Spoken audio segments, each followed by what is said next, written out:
Hello po! Ito, kakain kami ni Mrs. Oh. Titikman na namin yung niluto ko. Ayan si Mrs. Oh, ayan. Oh. Wala yung anak ko wala yung mga anak ko dahil meron po silang pinuntahan ngayon. Ngayon, kami dalawa lang ngayon ni Mrs. Uli, magkamay tayo para mas masarap, para lasang-lasa yung kinakain mo. Oh. Ito na po yung bagong putahe ko. Ah. Mrs. Bigyan natin ng pagkain, Mrs. Oh. Ganyan, paminsan-minsan, pagsisilbihan natin si Mrs. Oh, ganyan talaga. Oh, dahil lagi naman tayong pinagsisilbihan. Oh, paminsan-minsan, pag kami panahon tayo, meron nandito tayo sa bahay, tayo naman ang sisilbi kay Mrs. Sarap! Okra! Grabe! Sarap!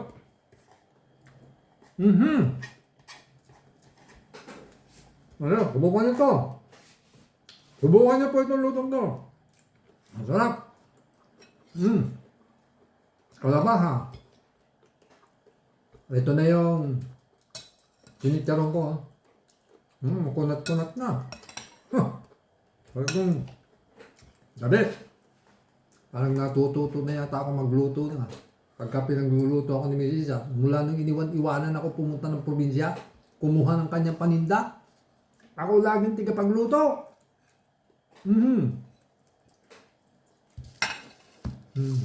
Kain po tayo. Sarap. Maganda.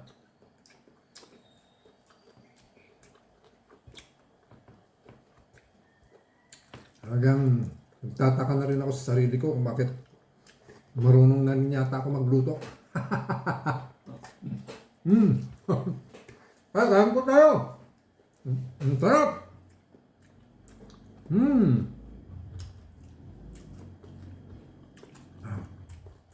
Ang palaya.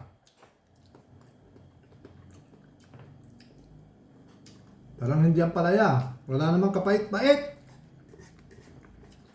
Sabi nila, pagka daw nagluluto ka ng palaya, kailangan wag kasi simangot para hindi raw mapait yung luto mo. Kaya lagi nakangiti ka. Niluto ko, walang kapait-pait. Tingin mo nga, mukha mo. Sarap.